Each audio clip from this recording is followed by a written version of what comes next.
今头继续来到台东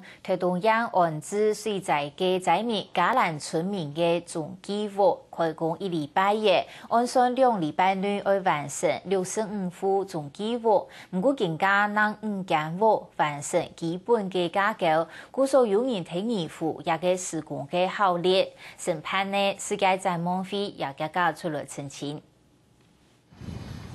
一兴村三峡东的工地，在88水灾嘉兰村灾民嘅努力之下，5件总计划已经入嚟出现。不过，到1礼拜之前快工开始，预计办正嘅会完成65户总计划嘅目标，人民进度系愈看慢。亲身参加建屋嘅灾民表示，主要系大部分嘅工人都唔系专业人士。在图面看图的方面可能有比较困难，其他的部分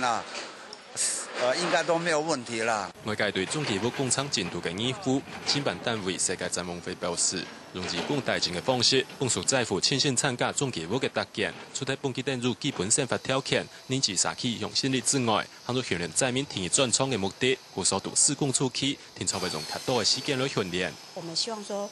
在地的那个灾民的组织，他们加入这样子的我们这样的协力盖屋里面，他可以被训练变成就是说他有一个专业能力，可以自己来盖自己的屋子。